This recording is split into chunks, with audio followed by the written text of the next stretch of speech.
नमस्कार दोस्तों। Bharat heavy electricals limited ने जो कि नागपुर में है, यानी कि ये वेस्टर्न जोन का है, जैसा कि आप सभी देख सकते हैं। पावर सेक्टर जो वेस्टर्न रीजन का है और बीएचईएल के बारे में सभी जानते हैं। तो इन्होंने वेल्डर्स के लिए पोजीशंस खोली हैं और लगभग 75 के आसपास जो है वो पोस्ट खुली हुई हैं, है ना। और इसमें वही वेल्डर अप्लाई कर सकते हैं जिनके पास जो आईबीआर सर्टिफिकेशन होगा और साथ में एक्सपीरियंस भी होगा काम करने का। ठीक है।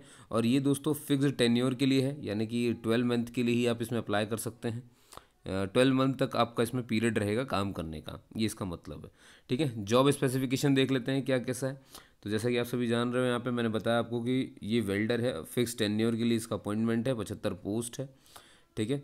और आईबीआर से जो है, आईबीआर मतलब इंडियन बॉयलर रेगुलेशंस का जो है इनके पास सर्टिफिकेट होना चाहिए, है ना। वेल्डर के लिए ये आईबीआर सर्टिफिकेट ज़रूरी है। मिनिमम 2 साल का एक्सपीरियंस होना चाहिए काम करने का, और साथ में यही आईबीआर वाला जो है आपका सर्टिफिकेट होना चाहिए। और वेल्डिंग एक्सपीरियंस अगर आपने आर्क वेल्डिंग की हो, टिक वेल्डिंग की हो तो भी चलेगा।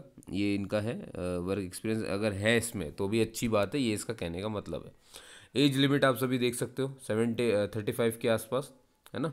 एज ऑन मतलब 1 फरवरी से ये काउंट करेंगे, 35 तक की होनी चाहिए आपकी। कैटेगरी वाइज अगर देखें कि कितनी किसकी पोस्ट है, तो यहाँ पर आपको दिखेगा जनरल के लिए जो है, एक सेकेंड, जनरल के लिए इतनी है, एससी के लिए इतनी है, एसटी के लिए इतनी है। अच्छा, ओबीसी के लिए मैं बता दूं, ओबीसी में 2 तरह के लेयर होते हैं, एक होता है क्रीमी, एक होता है नॉन क्रीमी लेयर। तो ये जो ओबीसी, जब भी ये जो रिजर्वेशन मिला हुआ है ना, ये नॉन क्रीमी लेयर को मिला हुआ है, इसका ध्यान रखेंगे। जो क्रीमी लेयर में आते हैं, मतलब यानी कि नॉन क्रीमी लेयर में नहीं आते ऐसे ओबीसी, वो अपने आप को जनरल कैटेगरी की तरह ही ट्रीट करेंगे, ऐसा इसमें साफ साफ कहा गया है। ठीक है। ईडब्ल्यूएस में भी दोस्तों इकोनॉमिक वीकर सेक्शन है। ठीक है। ये आपको मालूम है, ये एक तरह से जनरल कैटेगरी वाले होते हैं, है ना। जनरल कैटेगरी के गरीब कह सकते हो आप इनको एक तरह के मजाक कर रहा हूँ। तो ये जनरल कैटेगरी वाले हैं जिनकी आय कम है 8 लाख रुपए से। मैं बता देता हूँ आपको, देखिए ये जो नॉन क्रीमी लेयर होता है ना, इसमें भी ऐसा ही होता है। जो जिनकी सालाना आय पूरे परिवार की 8 लाख से कम है, उन्हें नॉन क्रीमी लेयर में डाला गया है। इसी तरह से जनरल कैटेगरी में ऐसा परिवार जिसकी 8 लाख रुपए सालाना आय कम होती है, उनको ईडब्ल्यूएस कहते हैं, यानी इकोनॉमिक वीकर सेक्शन कहते हैं। तो इनके लिए इतनी पोस्ट है दोस्तों। ठीक है। तो आप समझ गए होंगे। और एक चीज़ और आपने देखी होगी, पर्सन विद डिसेबिलिटी, ये 4% जो रहता है इनके लिए हॉरिजॉन्टल बेसिस पर रहता है। ठीक। और एक्स सर्विसमैन के लिए इतना रहता है। चलो खैर, ये तो आप समझ गए। तो ये वही बातें लिखी जो मैं आपको समझा रहा था यहाँ पर, है ना। इन सबका सर्टिफिकेट लगता है दोस्तों। नॉन क्रीमी लेयर में हो तो सर्टिफिकेट लगेगा, ईडब्ल्यूएस में हो तो सर्टिफिकेट लगेगा, है ना, वो इकोनॉमिक वीकर सेक्शन का। ये तो आपको पता होना चाहिए, गवर्नमेंट जो है इसके सर्टिफिकेट देती है, इसके हिसाब से ही काम होना होता है। ठीक है। अपर एज लिमिट का रिलैक्सेशन सबको मिलता है यहाँ पर, जैसे हमेशा मिलता है। 3 साल का जो ओबीसी नॉन क्रीमी लेयर, देखो साफ साफ इंडिकेट किया हुआ है। 5 साल का एससी एसटी को। पर्सन विद डिसेबिलिटी, अगर जनरल से डिसेबल है वो बंदा तो 10 साल का, अगर ओबीसी नॉन क्रीमी लेयर से है तो 13 साल का, और अगर एससी एसटी का डिसेबल बंदा है तो 15 साल का। और 5 साल का मिल जाता है आपके उन बंदों को जो जम्मू और कश्मीर से आ रहे हैं। ठीक है। ये उनके लिए हो गया।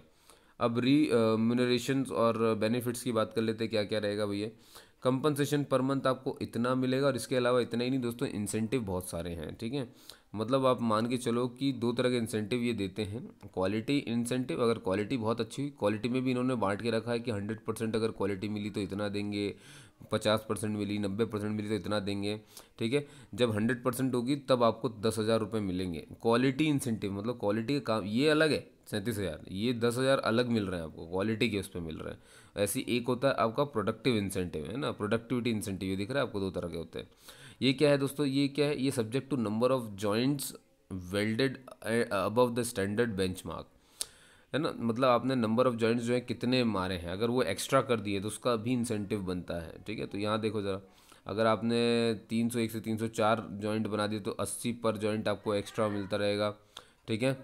और 400 और अबव जो है 100 पर जॉइंट मिलेगा, है ना। और इसी तरीके से जब आप देखेंगे, ये तो इस तरह से इंसेंटिव्स उसमें दिए गए हैं। चलिए अब आगे चलते हैं इसी के साथ।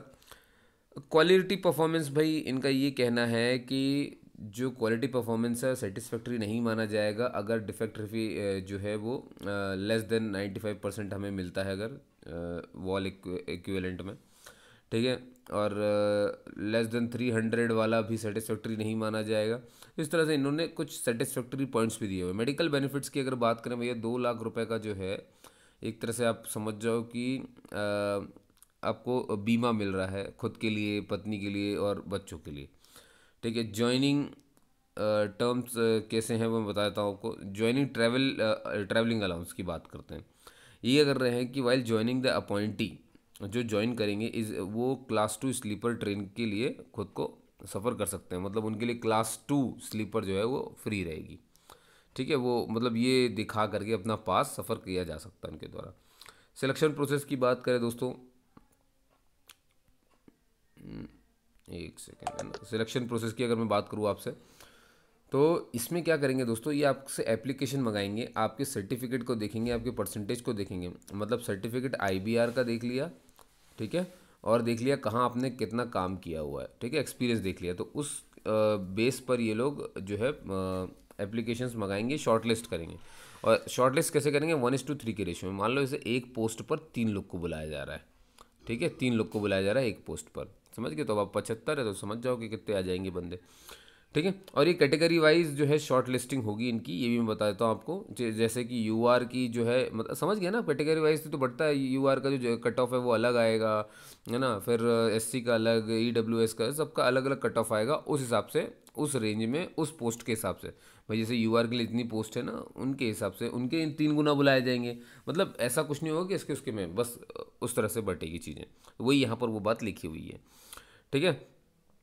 अब देखो, मान लो अगर किसी ने सेम कट ऑफ मार्क्स भी अगर ऑब्टेन कर लिए हैं, तो उनको भी स्किल टेस्ट के लिए बुलाया जाएगा। तो पहले आपके एप्लीकेशन वहाँ पहुँचेंगे, आपके शॉर्टलिस्ट हो गए, उसके बाद आपको स्किल टेस्ट के लिए बुलाया जाएगा। मतलब कोई पेपर नहीं ले रहे हैं आपसे, सीधे एप्लीकेशन बेस पे आपको शॉर्टलिस्ट कर रहे हैं, ये इसका मतलब होता है। ठीक है, स्किल टेस्ट वहीं होगा इनके वेन्यू पर ही, यानी आपको सीधे नागपुर ही जाए भेजेंगे ये, है ना। ऑल ओवर इंडिया कहीं भी भेज सकते हैं, ऐसा कुछ ज़रूरी नहीं है। वो ये बताएंगे फॉर्म भरने के बाद, वो आपको बताएंगे पर्सनली।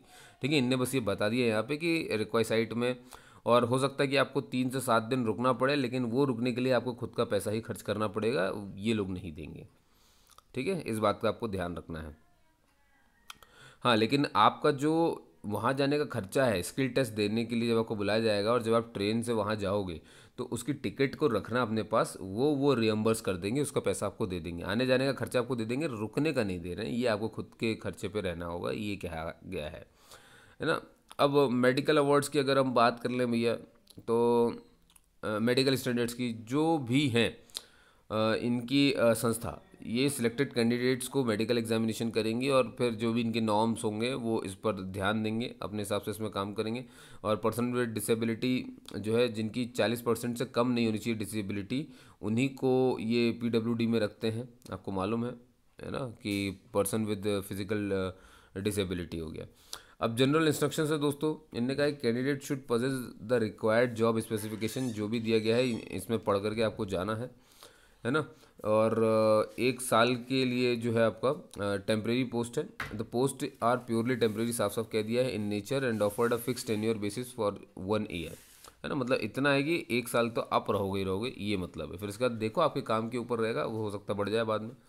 ठीक है, परमानेंट वैकेंसी नहीं है, कभी भी चेंज किया सकता है। ये तो हर एग्ज़ाम की कहानी होती है दोस्तों। 2 साल का वेल्डिंग एक्सपीरियंस तो होना ही चाहिए, ऐसा ही कह रहे हैं। और आईबीआर सर्टिफिकेशन भी होना चाहिए आपके पास, है ना, वर्क एक्सपीरियंस। और देखिए सब कुछ रखना है आपको, आपने लास्ट टाइम कहाँ किया है, आपकी पे स्केल, इस सारे कागज़ पहले इकट्ठा कर लो आप सारे, उसके बाद ही इस फॉर्म को भरना। ठीक है, क्योंकि आपको लिफाफे में भर के भेजना पड़ेगा, ये ध्यान रखेंगे। 200 रुपये जो लगेंगे, और 200 रुपये के लिए क्या करना है आपको, इसमें क्यूआर स्कैन कोड दिया हुआ है, ये जब आप पीडीएफ डाउनलोड करोगे ना, मैं लिंक दे दूँगा आपको, तो उसमें लास्ट पेज पे ही क्यूआर लिखा, सीधे वहीं से पे कर देना, बात खत्म, है ना। नहीं तो ये चालान वगैरह, डिमांड ड्राफ्ट वगैरह बनवाओ, ये दिक्कत देता है, फिर काम बढ़ जाता है।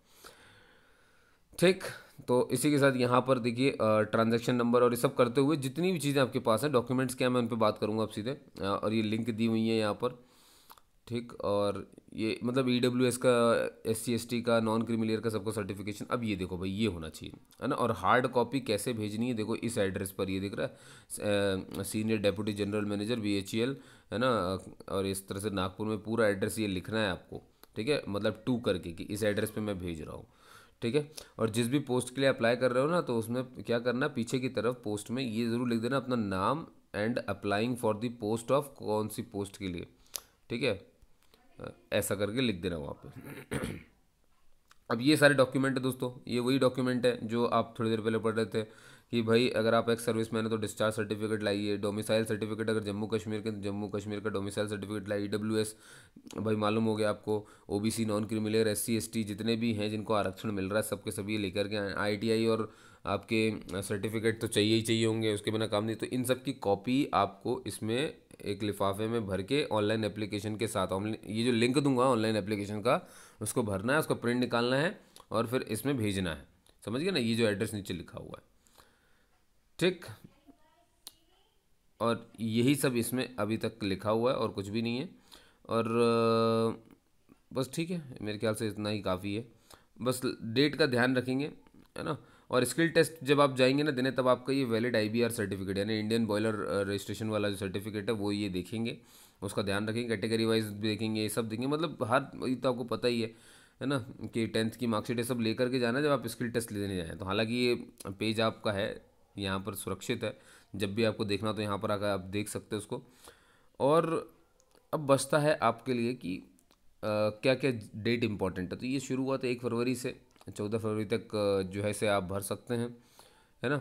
और मेन ये कि जो जम्मू कश्मीर वाले हैं यानी दूर दराज के एरिया से जो आते हैं, जम्मू कश्मीर ही नहीं कहना चाहिए, जो दूर दराज ये गिनते हैं, जैसे सिक्किम हो गया, त्रिपुरा, नागालैंड, मणिपुर, असम, मेघालय, ये जो दूर से गिने हैं इनके लिए 19 फरवरी तक रखा गया है।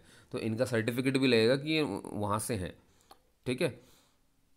बस हो गया, बस ये साइट्स हैं। और ये रही भैया देखो, जैसे मैंने कहा था ना स्कैन दिया हुआ है, इसमें डायरेक्ट आप पे कर सकते हो। आप इसमें देखना नाम लिखा हुआ है यूपीआई भेल नागपुर @SBI, ठीक है दोस्तों। तो इसी के साथ इस वीडियो को यहीं पे समाप्त करता हूँ। इसको शेयर कीजिए अगर आप जानते हैं किसी ने वेल्डिंग की है या आईटीआई किया हुआ है तो उसके काम का है, अगर आपके काम का नहीं है तो इस चैनल को सुनने के लिए बहुत बहुत धन्यवाद। चैनल को सब्सक्राइब ज़रूर करें ताकि इस तरह की इन्फॉर्मेशन आप तक पहुँचते रहे। आपने मुझे सुना उसके लिए बहुत बहुत धन्यवाद। जय हिंद, जय भारत।